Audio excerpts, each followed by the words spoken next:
So today we're doing our community project on hepatitis B.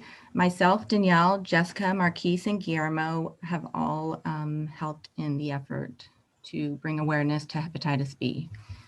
So what is hepatitis B? Hepatitis B is a vaccine preventable liver infection caused by the hepatitis B virus, HBV. So hepatitis BV is a transmitted through activities that involve percutaneous or mucosal contact with infectious blood or body fluids. So sex with an infectious partner, injection drug use that involves shared needles, syringes, or drug preparation equipment, birth to an infected mother, contact with blood or open sores in an infected person, exposure to needles or sharp instruments, sharing items with infected persons that can break the skin or mucosal membranes, such as razors, toothbrushes, glucose monitoring equipment. So objectives for our community with limited resources. There's an estimated 850,000 people who are living with hepatitis B. Since it's known as the silent and deadly disease. As a community with limited resources, it's important to improve knowledge on hepatitis B and its management by educating the community about transmission, prevention, testing, and treatment.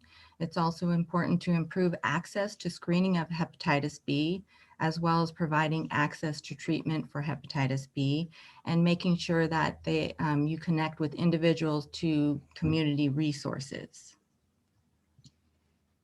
And now we have the prevalence in a community with limited resources. So the prevalence of HBV among Americans is estimated to be approximately 0.4%. And according to a 2018 study, the prevalence was estimated to be 0.78% in California alone. And that's with a total estimated case number of 305,419 cases. And in this picture to the right, you see a bunch of counties in California and their case numbers right next to the bar. And you have San Joaquin right in the middle with 5,900 cases and 0.81% of the population having HBV. And then you have symptoms, risk factors, and preventative measures. So symptoms of hepatitis B include abdominal pain, dark urine, fever, joint pain, loss of appetite, nausea, vomiting, weakness, fatigue, and yelling of the skin or whites of the eyes. And now we have risk factors, which include having unprotected sex, sharing IV needles during drug use, infants born to an infected mother, and being exposed to human blood. So healthcare workers are at a huge risk for developing HBV. And then we have preventative measures, which include getting the hepatitis B vaccine, and that's given as 3 injections over 6 months. Asking your partner about their HBV status and using protection with sexual partners. Okay. Community medical centers are available throughout the San Joaquin Valley with the goal of providing affordable care to those who need it. Below, you can find several locations scattered throughout Stockton, Tracy, and Lodi that serve the community in education, diagnostics, and treatment of hepatitis B. The link at the bottom will help you locate the center nearest you. And then on the next slide, we have the prevalence and the presence within the community that makes CMCs indispensable for promoting health, wellness, and prevention of illness to the public. Utilizing these resources will benefit you and your community by ensuring education, diagnosis, and treatment services are readily available and affordable to those within the community who need it most. All right, lessons learned from hepatitis B. So as we may have learned already, hepatitis B is silent, infectious, and deadly, all right? But it is preventable with the appropriate measures. The deadly hepatitis B infection may lead to liver cirrhosis or cancer, ultimately leading to complications and death if left untreated. Therefore, it is important to prevent infection of hepatitis B. Already being stated, being a healthcare provider alone increases your chances of getting the hepatitis B virus by an increase of 30% via needle sticks and constant exposure. of bodily fluids. This is per the CDC.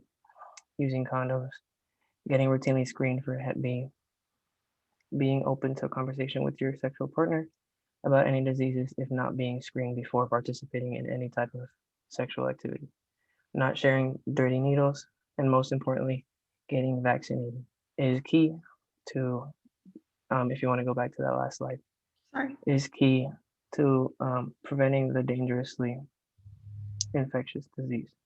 Now, it is increasingly prevalent in countries outside the United States, with Asia and Africa, with the stars on this diagram over to the bottom right corner being the most prevalent, with indicating greater than or equal to 8% of the population entire with the Hep B virus. The Hep B virus is, like stated before, silent and can be silent of symptoms for up to 180 days. Various resources are available through San Joaquin County, and education is key. It's vital for those that need access and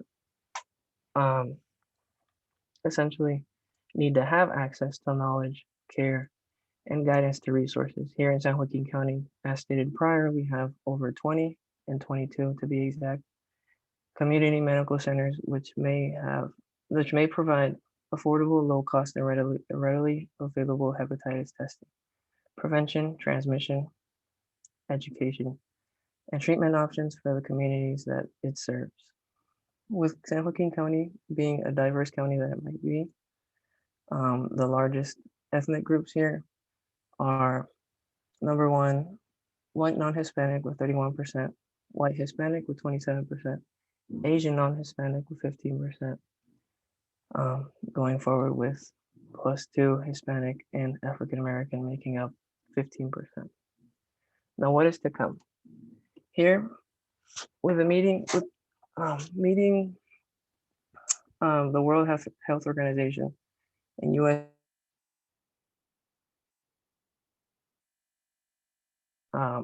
Clinical Liver Disease Journal, written by Brian J. McMahon. This is for the American Association of Liver Disease. There are a couple goals here for going close to 2030 in order to eradicate hepatitis B, if not minimize, to a huge fraction that it has been already. So now here we can see at the top left of the diagram, hepatitis B vaccination, prevention, perinatal transmission, blood safety, injection safety, harm reduction, testing services, and treatment. All of these have been increasingly essentially made a goal. But the last two here, which is testing services and percent of HBV diagnosed, we definitely want to focus on funding and massive effort. So we definitely want to advocate for our patients, for their rights and their health. Also diagnosed with HBV on treatment, you want more support when it comes to getting more treatment out for those communities that are less served. If you want to go to the next slide. So how is HBV prevention relate to Healthy People 2020? So across the goals of Healthy People 2020, there are two overarching goals that coincide exactly with the prevention and attainment of hepatitis B. So one of them would be attain high quality, longer lives free of preventable disease, disability, injury, and premature death. The treatment and prevention of hepatitis B goes hand in hand with the overarching goal stated in Healthy People 2020. If hepatitis B is prevented, just as we reviewed in this presentation prior, then people don't have to worry about liver disease, cirrhosis, liver cancer, etc. As stated prior, within people diagnosed with hepatitis B, 15 to 20% of them are expected to have their lives ended prematurely due to liver cancer or cirrhosis caused by the infectious Hep B virus. This is the image below on the bottom left corner. Also another one was promote quality of life, healthy development, and healthy behaviors across all stages. It is prevalent that those at risk of hepatitis B are all age groups. Without the artificial active immunity provided by the vaccination series and the safety precautions taken to prevent hepatitis B, one is not immune nor protected. Therefore, it can be said that the prevention of hepatitis B via education, local resources, immunization, and preventative measures such as the ones we spoke of today will benefit and promote a person's quality of life, health development, and healthy behaviors for all people across all age groups. And these are our references. There's another set. And thank you.